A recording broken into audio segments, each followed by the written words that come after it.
자, 여러분 잘 지내셨나요? 기말고사 끝나고 수업을 다시 하게 되었습니다. 다른 반에서 수업을 해보니까 학생들이 생각보다 잘 들어주어서 참 다행이라는 생각이 들더라고요.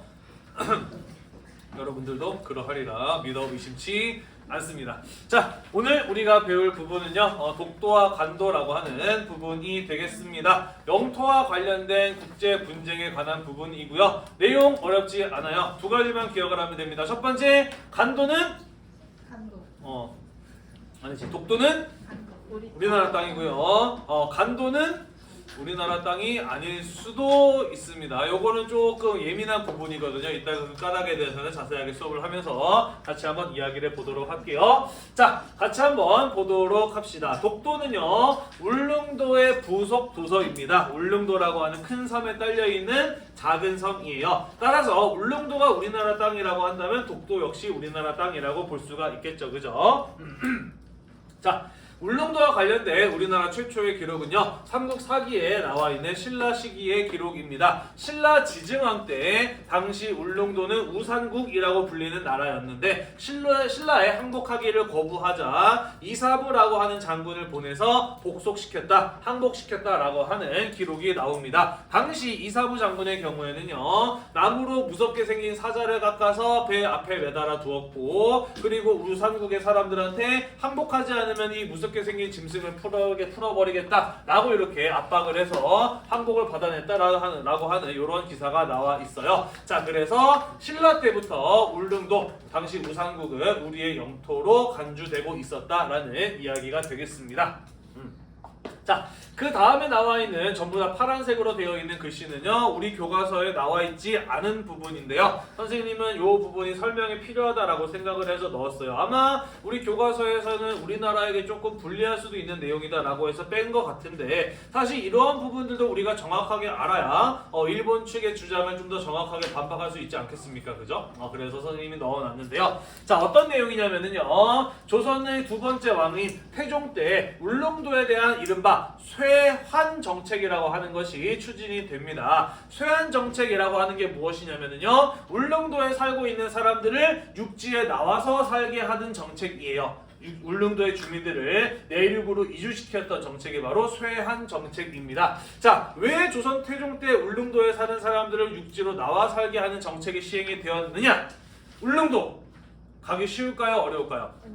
오늘날에도 가기가 쉽지 않아요. 기상 조건이 좋지 않으면 울릉도 가기 어렵다라고 합니다. 자, 그러다 보니까 조선시대 때는 울릉도 가기가 더더욱 쉽지 않았겠죠. 그죠? 자, 그러다 보니까 잘못을 저지른, 범죄를 저지른 사람이 울릉도로 도망가 버리면 잡기가 쉬울까 어려울까? 어렵겠죠. 그죠? 울릉도에 외구가 쳐들어왔을 때 그것을 막으러 가기가 쉬울까 어려울까? 어렵겠죠. 울릉도까지 가서 세금 걷기 쉬울까 어려울까? 어렵겠죠. 그죠? 그래서 관리의 어려움의 측면의 이유를 들어서 조선 정부는 울릉도를 비우고자 하는 정책을 실시하였다라는 것이죠. 하지만 그게 그다지 성공적이지는 않았던 것 같아요. 계속해서 울릉도에는 늘 사는 사람들이 존재하고 있었다라고 합니다. 자, 그렇지만 이 쇠환 정책을 실시했다라고 해서 조선 정부가 울릉도를 자기 나라 땅이라고 생각하지 않았던 것은 아니었다라는 증거가 있어요. 예를 들자면은 세종대왕 때 만들어졌던 지리책인 세종실록 지리지에 보면은 울릉도에 대한 기록이 나와 있기도 하고요. 그 시기에 만들어졌었던 팔도 총도 같은 지도를 보면은 여기 울릉도 독도가 명확하게 표시되어 있는 모습을 볼 수가 있습니다. 비록 쇠환 정책 같은 것들이 실시되긴 했어도 여전히 조선 정부는 이 울릉도와 독도를 자국의 영토로 인식하고 있었음을 알 수 있는 증거라고 볼 수가 있겠죠. 그죠?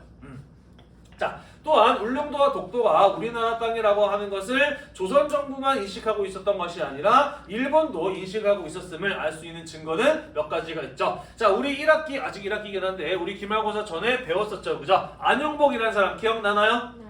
네, 부산에 살고 있었던 동네의 어민이었고요. 자꾸 일본 사람들이 울릉도 독도에 와서 고기잡이를 하자 여러 차례 항의를 하다가 안 되겠다 싶어서 직접 이 사람이 조선 관리의 옷을 입고 조선의 관리를 사칭해서 일본에 건너가서 에도막부로부터 울릉도와 독도가 우리나라 땅이라고 하는 것을 인정받고 돌아왔던 사건이 있었습니다. 기억이 나시죠? 그죠? 이런 것들을 보았을 때에도 일본의 에도막부 역시 울릉도와 독도가 조선의 영토라고 하는 것을 알고 있었다라고 하는 것을 보여주는 증거다 라고 우리가 지난 시간에 이야기를 했었어요.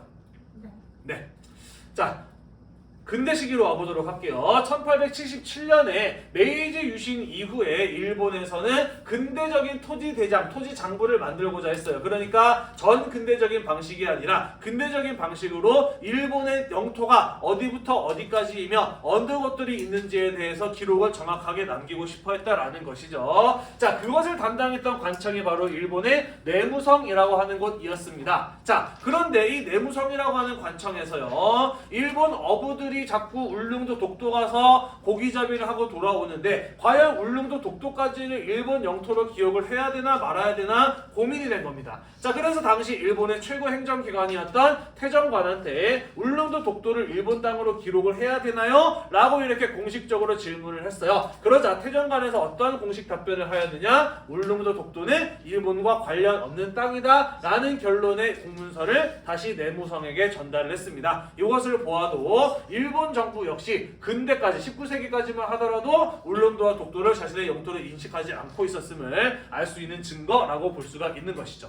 이해됐나요? 네.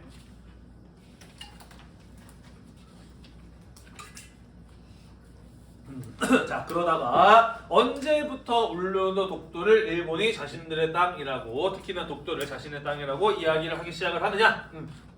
자, 1881년 개항되고 난 이후에 일본인들이 울릉도에 와서 몰래 고기잡이를 하는 이런 일들이 자주 일어나게 됩니다. 자, 그래서 조선 정부 역시 울릉도를 옛날처럼 관리하기 힘든 땅이라고만 버려두어서는 안 되겠다. 이 지역을 우리의 땅으로 지키기 위해서는 좀 더 적극적인 노력이 필요하겠다라는 것 같은 것들을 생각하게 됩니다. 자, 그래서 태종 때부터 이어져 왔던 쇠한 정책을 폐지를 하고요. 조선 정부 역시 울릉도를 관리하기 위해서 본격적으로 개척에 나서기 시작을 합니다. 이제는 거꾸로 반대로 육지에 살고 있었던 주민들을 울릉도에 이주시키려고 하고요. 거기에다가 조선 정부의 관리를 파견하면서 본격적으로 조선 정부의 관리에 두려고 하는 노력들이 이루어지게 됩니다. 1900년에 대한제국으로 넘어가고 난 이후에는요, 칙령, 황제가 직접 명령을 내려요. 대한제국 칙령 제41호라고 하는 것을 발표하게 되는데요. 울릉도라고 하는 것은 작은 섬에 불과하지만 여기를 우리가 반드시 지켜내야 되겠다라는 생각을 했던 것 같아요. 그래서 울릉도를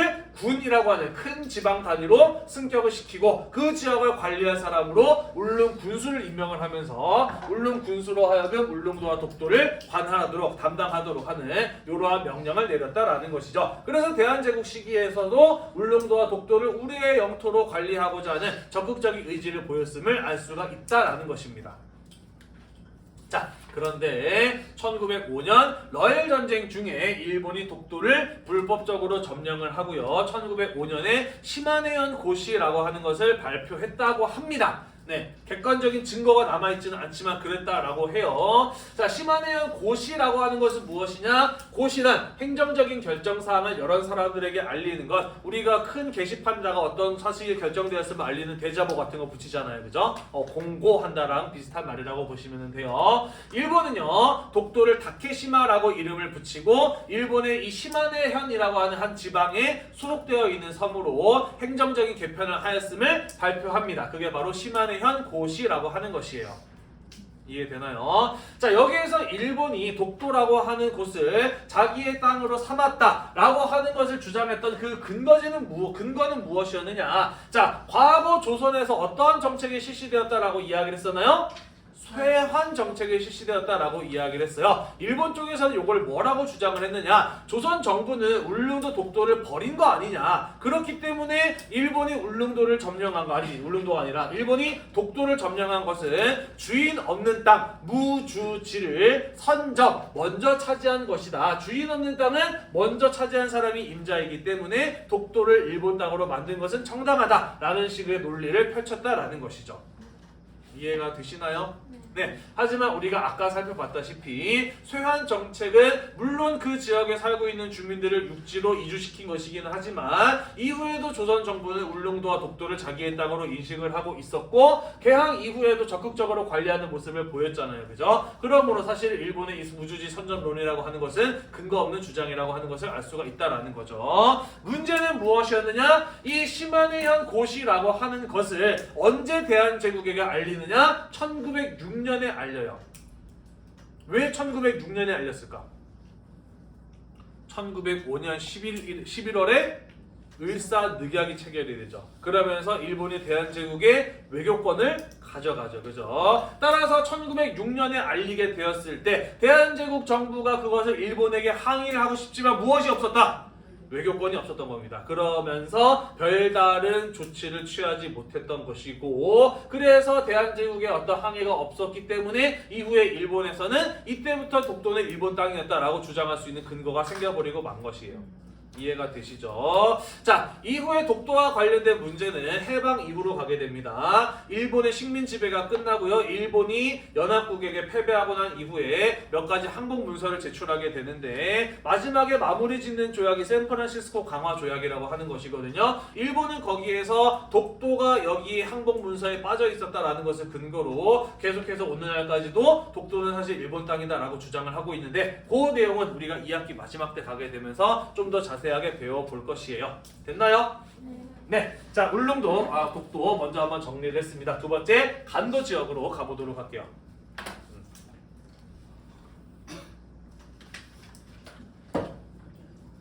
자, 간도라고 하는 땅은 어디를 간도라고 이야기를 하느냐? 중국과 한반도의 사이라고 보시면 될 것 같아요. 만주 지역 가운데 한반도에 가까이 붙어있는 이 지역을 보통 우리는 간도라고 이야기를 합니다. 자, 우리나라 사람들 가운데 좀 애국심이 강하신 분들 같은 경우에는 이 간도 지역은 과거 고구려 발해의 땅이었다. 그래서 여전히 우리 땅이라고 해야 된다라고 주장을 하시는 분들이 많이 있기는 해요. 자, 하지만 선생님은 그거랑 조금 생각이 다르거든요. 왜 생각이 다른지 이야기를 한번 해보도록 할게요. 물론 이런 이야기를 하면은 유튜브에 뭐 싫어요가 많이 찍히고 이제 이상한 사람들이 와가지고 악플을 막 달고 할 것이 좀 우려되긴 하는데 뭐 객관적인 사실을 바탕으로 선생님 생각을 좀 얘기해 볼까 해요.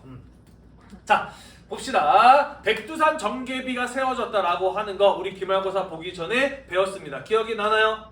네, 이 간도 지역의 경우에는 원래 청나라를 세운 여진족의 고향이었어. 그래서 여진족들이 명나라를 무너뜨리고 청나라를 세우고 난 이후에 전부 다 중국으로 이동을 했지만 이 간도 지역의 경우에는 우리 민족의 고향이기 때문에 신성한 지역으로 놔두겠다라고 이야기를 해요. 그래서 신성 지역으로 지정이 되면서 사람의 출입이 금지가 됩니다. 자, 그러자 어떤 일이 벌어지게 되느냐? 여러분 DMZ라고 들어봤나요? 지금 우리나라랑 북한 사이에 있는 이제 군사 분계 지역 알고 있죠, 그죠? 거기에 가보면은 우리나라에서 보기 힘든 천연 기념물이라든지 아니면은 멸종 위기 동식물들 많이 볼 수 있는 거 알고 있나요? 네, 왜 그렇지? 사람이 안 들어가니까 그렇지, 그지? 자, 당시 이 간도 지역도 마찬가지였다라는 거죠. 사람의 출입을 금지하다 보니 거기에 많은 사냥감들, 동식물들, 약초를 채취할 수 있는 것들이 자라고 있었던 겁니다. 자, 그래서 한반도 북부에 살고 있었던 가난한 조선인들의 경우에는 그 간도 지역에 들어가서 사냥을 한다든지 인삼 같은 것들을 캐내오는 이런 불법적인 무단 침입 같은 것들이 종종 일어나고 있었다라고 해요. 자, 그래서 청나라 쪽에서 여기 들어오지 말라고 했는데 왜 자꾸 니네 들어오는 거냐? 라고 하면서 항의를 하고요. 청나라와 조선 사이의 국경을 명확하게 선을 그어서 여기 넘어오지 못하도록 해라 라고 이렇게 이야기를 합니다. 자, 그래서 조선 숙종 때 청나라와 조선의 관료들이 만나서 두 나라의 경계를 정하게 돼요. 백두산에 올라가서 두 나라의 경계를 정하고 거기다가 두 나라의 경계를 정한 비석을 세우게 되니 그게 바로 백두산 정계비라고 하는 거예요. 백두산에 세워진 국경을 정한 비석, 경계를 정한 비석이라는 이름인 것이죠. 자, 그런데 이 백두산 정계비에 뭐라고 적혀 있었느냐? 조선과 청나라의 경계는 백두산을 기준으로 서쪽으로는 압록강, 동쪽으로는 두만강이 아니라 이쪽에 있었던 토문강을 기준으로 한다라고 이렇게 적혀 있었어요. 왜 이렇게 적었을까? 실제로 조선과 청나라의 경계, 대체로 우리나라가 지금까지 우리가 알고 있기로는 한국과 중국의 경계는 어디와 어디였어요? 압록강과 두만강이었어요. 그죠? 그런데 백두산 정계비에 왜 토문강이라고 적었을까? 정확한 이유는 알기 어렵습니다만은 아마 당시에는 인공위성도 없고 비행기도 없고 헬리콥터도 없다 보니까 백두산에 올라가서 내려다보면서 강줄기가 어떻게 흘러가나를 파악했을 텐데 아마도 이 송화강에서 내려오는 토문강이 요렇게 두만강으로 이어진다라고 생각을 하지 않았을까? 정확한 지리적인 정보가 부족하다 보니까 아마 토문강이 두만강으로 이어진다라고 생각을 하고 백두산 정계비에 저렇게 적은 것이 아닐까 하고 추정을 하고 있습니다. 자, 아무튼 그 이후에는 이제 별다른 큰 문제가 안 일어나게 되는데 언제 다시 한번 문제가 일어나게 되느냐? 바로 19세기 후반, 1800년의 후반으로 가게 되면서 다시 한번 이 지역을 둘러싸고 청나라와 조선 대한제국 사이에 문제가 벌어지게 됩니다. 자, 왜냐면은요, 19세기 후반으로 가게 되면서 세도 정치라든지 아니면은 일본의 경제적 침투, 그 다음에 이제 식민 지배로 이어질 것 같은 그런 어떤 침략, 이런 것들로 인해서 많은 고통을 받았었던 조선 사람들이 세도 정치를 피해서 일본의 경제적 침투와 간섭을 피해서 그들의 힘이 닿지 않는 지역으로 갑니다. 어디로? 간도 지역으로 넘어가요. 그래서 간도 지역에 가서 그 지역을 개척을 하고 사람이 살기 좋은 땅으로 바꾸는 등의 노력을 통해서 그 지역에 많은 조선 사람들이 살아가게 됩니다. 자, 청나라에서는 당연히 항의할 만해요. 그죠? 여기 우리나라 땅인데 왜 조선 사람들이 들어와서 개척을 하고 개간하고 사느냐? 다시 조선으로 돌아가라. 조선으로 철수할 것을 요구하게 됩니다. 자, 그런데 이 간도 지역에 이주했었던 조선 사람들은 다시 돌아가고 싶었을까? 아니었을 거야, 그지? 아무도 살지 않는 땅에 들어와서 힘들게 개척을 해서 이제 좀 살만해졌는데 나가라고 하니 얼마나 억울했겠어요, 그죠? 자, 그러면서 조선 사람들은 물러나지 않겠다라고 하고 조선 정부의 관리들이 왔을 때도 여기 원래 우리나라 땅이다, 여기 원래 우리가 산지 오래됐다라고 이런 식으로 이야기를 합니다. 자, 그러면서 청나라와 조선 사이에 국경 분쟁이 발생을 하게 돼요. 어디까지가 청나라 땅이고 어디까지가 조선 땅이냐라고 하는 것에 대한 의견 대립이 발생하게 되었겠죠. 그죠? 자, 그래서 청나라 사람들이나 조선 관리들이 찾아봤겠지. 무엇을? 과거에 그죠? 두 나라가 어디를 경계로 정했는지를 찾아봤겠죠. 자, 그랬더니 백두산 전기협이 뭐라고 적혀 있었어요? 서쪽으로는 압록강, 동쪽으로는 토문강을 기준으로 한다라고 돼 있었어, 그지? 자, 청나라 쪽에서는 뭐라고 이야기를 했느냐? 자, 옛날에 잘못 알고 한 거다. 토문강이 이렇게 이어지는 줄 알고 그렇게 쓴 건데 실제로 청나라와 조선의 경계는 압록강과 두만강으로 보아야 된다라고 이야기를 했어요. 그러면서 두만강 이북의 땅은 전부 다 청나라 땅이라고 보아야 된다라고 주장을 했는데 조선 쪽에서는 뭐라고 주장했느냐? 뭔 소리냐? 백두산 전개변은 뭐라고 써있다? 토문강이라고 써있다. 그러니까 토문강보다 남쪽에 있는 이 지역의 경우에는 조선 땅이라고 보아야 된다 라고 이렇게 조선의 관리들은 주장을 했다라는 것이죠. 자, 그러면서 양쪽의 의견이 팽팽하게 이제 마주치면서 대립을 하게 되면서 한 3번 정도 협상을 합니다만은 뚜렷한 결론을 내리지 못하고 회담은 결렬되어 버리고 말아요. 그런데 선생님 개인적으로는 이때 조선 사람들이 조금 억지를 쓴 것이 아닐까라는 생각이 들어요. 물론 힘들게 개척을 하고 어렵게 산 것은 충분히 이해는 되지만은 만약에 거기가 진작부터 조선의 땅이었다라고 이야기를 한다면 거기에 누가 가 있었어야 되느냐? 조선의 지방관이 파견된 적이 있어야 돼요. 조선은 모든 지방에 지방관을 파견한 나라였잖아요, 그지? 그런데 실제로 간도 지역에 조선의 지방관이 파견된 적은 없었단 말이지. 그렇기 때문에 살짝 뭐랄까 여기서 이제 조선 사람들의 편을 들어주기 위해서 조선 정부의 관리 측에서 조금 우긴 게 아닐까? 라고 선생님은 개인적으로 생각을 합니다. 자, 그런데 나중에 이제 대한제국이 세워지고 난 이후에 좀 더 적극적으로 간도 지역에 대한 권리를 주장을 해요. 알다시피 대한제국 무엇의 나라가 세워졌으면 선포한 것이었어요? 황제의 나라가 세워졌으면 선포한 것이었어요. 그죠? 대한제국의 수입 자체가 청의 간섭으로부터 벗어나서 우리의 자주 독립적인 어떤 모습을 좀 더 적극적으로 내세우자라고 하는 의도에서 세워진 게 바로 이 대한제국이잖아요. 그죠? 네. 그러면서 청에 대한 자주 독립 의식이 무척이나 강하게 일어났던 시기였기 때문에 대한제국 시기에는요, 이 간도 지역을 함경도 지역에 편입을 시키면서 이범윤이라고 하는 사람을 관도 관리사로 임명을 해서 지방관을 파견을 하는 모습을 보이게 됩니다. 지방관을 파견했다라고 하는 것은 무엇을 의미하는 것이에요? 조선 정부가 이 땅을 직접 관리하겠다. 아니지, 대한제국 정부가 이 땅을 직접 관리하겠다. 이 땅을 대한제국 영토의 일부로 보겠다라고 하는 것을 적극적으로 어필한 것이라고 볼 수가 있는 거죠. 네.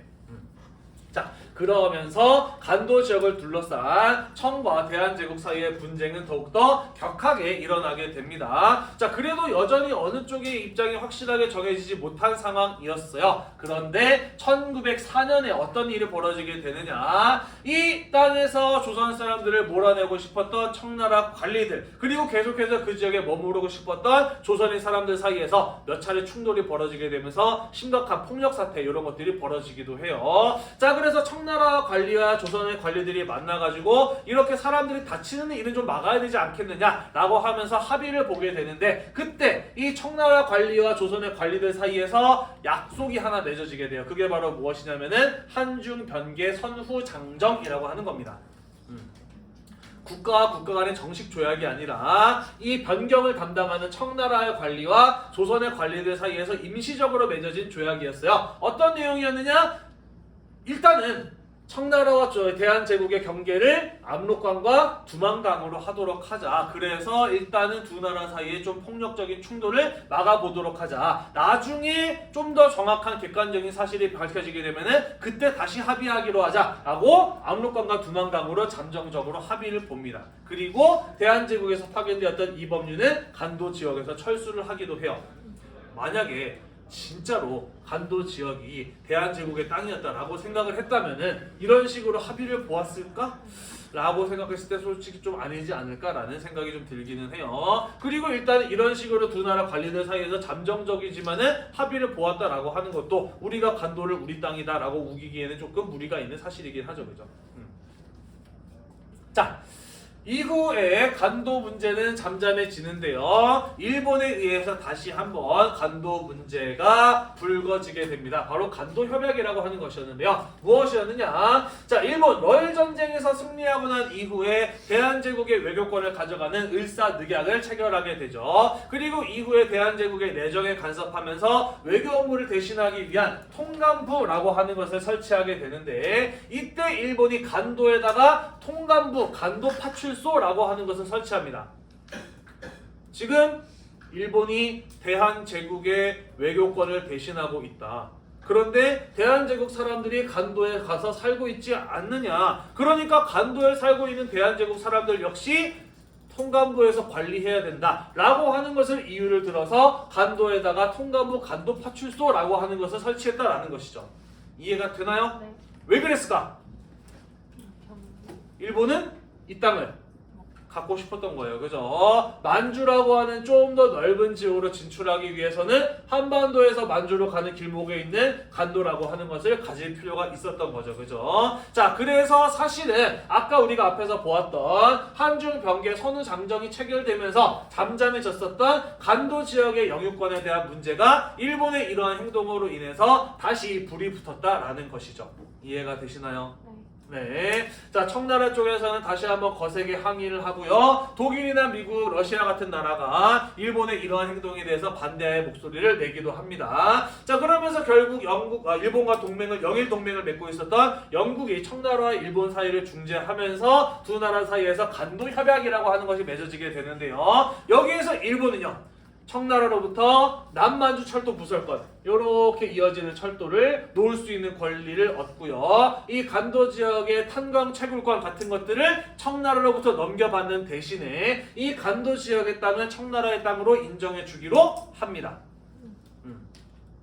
사실 일본 입장에서는 여기 우리나라 땅이야 라고 한번 우겨본 겁니다. 그죠? 그리고 힘으로 밀어붙여가지고 요런 이권들을 얻어내고 원래 청나라 땅이었던 건 니네 걸로 인정해 줄게 라는 식으로 했다라고 볼 수 있는 거죠. 그죠?